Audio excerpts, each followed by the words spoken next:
Okay, please be seated.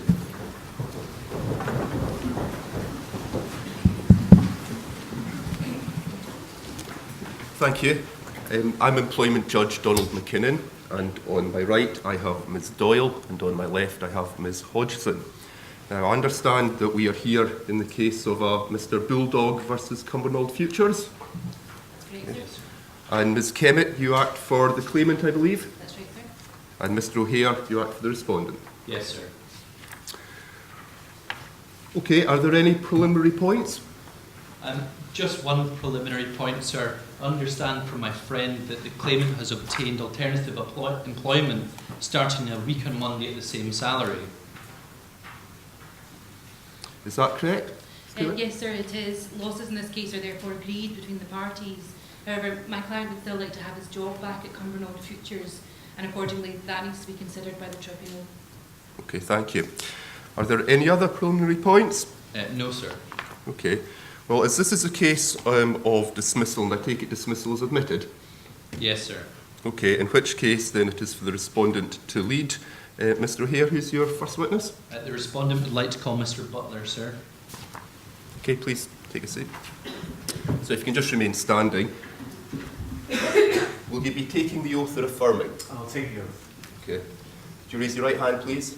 I swear by Almighty God I swear by Almighty God that the evidence I shall give that the evidence I shall give shall be the truth, shall be the truth, the whole truth, the whole truth, and nothing but the truth. and nothing but the truth. Please take a seat. Thank you. Okay, if you're ready, Mr O'Hare. Thank you. Good afternoon, Mr Butler. Good afternoon. If you could please state your full name and address for the tribunal. Certainly, my name is Sean Andrew Butler. I live at 22 High Street, Airdrie in North Lanarkshire. Can you please just turn to page number 19 of the bundle, please? This is a newspaper cutting. Is the claimant pictured in this cutting? Yes, you can see him right in the middle of the picture, actually. He's the one that's holding the flag in the middle of the whole thing. What was the actual reason for the disciplinary hearing? Well, there were several reasons, really. Firstly, as we've seen, Chris was pictured by the local paper excuse me, taking part in the Scottish Defence League rally in Cumbernauld. His face was on the front page, as I've already identified. And he'd already posted some inappropriate stuff on his Facebook page, and it seemed to me that he clearly held views that weren't really compatible with the general values of Cumbernauld Futures. And all of this had come to light initially when a complaint had been lodged by one of Chris's colleagues, Imran Patel, who works alongside Chris within the company's IT department. Did the claimant at any point deny being a member of the Scottish Defence League? No, not at all. I mean, he was as bold as brass about the whole thing. Mind you, given the picture in the paper, I mean, he can hardly deny that he's involved with it. And what was his explanation for his membership of the SDL? Well, I think from memory he had two explanations for it. Firstly, he was adamant that the Scottish Defence League was not a racist organisation and that they were merely a street movement just trying to stand up for the rights of the British people. Secondly, he argued that what he did in his own time was his own affair and that Cumbernauld Futures had no right to interfere with his freedom of expression. And what's your own view of the Scottish Defence League? Well, I think it's much the same as any right-thinking person in the country. It's a band of people who are committed to reducing the Islamic influence in Scotland and to removing all immigrants from our country for the benefit of what I believe they call the indigenous people of Britain, or whatever that means. I mean, basically, they're widely accepted to hold racist views, and they hold rallies like the one that Chris was pictured at, and generally alongside that there's fighting and violence with the police and just general intimidation of ethnic minority communities. Chris was right at the centre of the activities, and he was even approached by the paper for quotes at the rally. Ms Kemet, cross-examination. Yes, sir, thank you. Good afternoon, Mr Butler. Good afternoon. I think earlier in your evidence you said that your view of the Scottish Defence League is that they're racist. Is that correct? Yes, that's correct. But they're a legitimate movement in this country. They're not a banned organisation? I don't know whether they're banned or not, to be honest, but I do know that they hold racist views. Well, I put it to you, Mr. Butler, that you have no idea what the SDL are or might be, because you didn't do any research into them at all, did you? Well, I didn't do any research, no, but that's because I didn't have to. I mean, everyone knows what the SDL stand for, and Chris was quite clear to me at the disciplinary hearing as to what his views are and what he believes. Yes, sir. I'd like to call the claimant, Chris Bulldog, to the stand. Mr. Bulldog, stand. Would you like to affirm or take the oath? I'll take the oath, please. Okay, raise your right hand.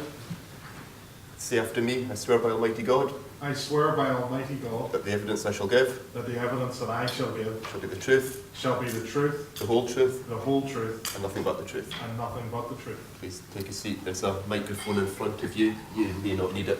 Yeah. Thank you. Good evening, Mr. Bulldog. Can you clearly and slowly state your name, your age, and your address for the record? Certainly. My name is Christopher Bulldog. I am 35 years old and I live at 51 Stony Drive in Cumbernauld. You were invited to an investigation hearing, a meeting on the 22nd of November. Can you tell the tribunal what that was for? Yeah, I mean, it turns out that my picture had appeared in one of the local newspapers because I was one of a fairly significant number of people who had attended a political rally in Cumbernauld. And why would that be a problem? Well, it shouldn't be, but I guess the political organisation in question is the Scottish Defence League, and we have some, strong views on immigration. Just generally how it's ruining the country, supporting the indigenous, trying to support the indigenous people of the United Kingdom. And what would you say to people who accuse the SDL of being racist? Look, that's completely wrong. We are not racist, and I am not a racist. I've never racially abused anyone in my life. Not inside work, not outside work. We are, the SDL, we're a legitimate political organisation. Some people might say that the SDL holds extreme views. Well, some people might say that, but they're wrong. Look, we believe that there is a problem with immigration in this country. Far too many people are allowed to come from other countries to take our jobs, and they sit on benefits, and there has to be a party, a political party that stands up for the indigenous people of the UK. And is that a view you have ever expressed in the workplace? Not at all. Look, when I go to work, I try to be efficient. I try to be polite.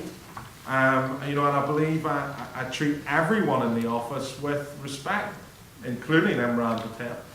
It's quite widely accepted that the SDL is a racist, extreme right-wing organisation, isn't it? No, I wouldn't say so. That's just you buying into the media frenzy. And you've mentioned quite a few times previously that you're not a racist. Do you stand by that? Of course. And does the SDL support the forced repatriation of so-called non-Indigenous foreigners? Yeah. Do you think that forcing non-British born people out of the country as a result of their race or nationality is a racist notion? Well, clearly some people think that, but I don't. If I can refer you please to page number 19 of the bundle. This is the newspaper clipping the Tribunal's been referred to on a number of occasions before. You're quoted here as saying that you support a halt and reverse approach to immigration. What exactly is it you mean by that? Well, I mean that we want the government to close the doors to foreigners and reconsider their policy on further immigration. Isn't it actually the case that this refers to SDL's support of forced repatriation? No, you're trying to twist my words. Do you think Mr. Patel was reasonable in thinking that you support the repatriation of people like him based on his race from reading this article? No, I don't think that's reasonable at all. So, to summarise, you admit that the SDL supports repatriation. You're photographed holding an SDL flag. You're described as an organiser of the rally, and you speak on behalf of the SDL. You're quoted in the articles as saying that you support a halt and reverse approach to immigration. And we're supposed to believe that you don't support racist ideas like repatriation. Well, you can believe whatever you like, but I'm not a racist. The question before this tribunal today is quite simple, and it's whether or not the claimant was fairly dismissed by the respondent.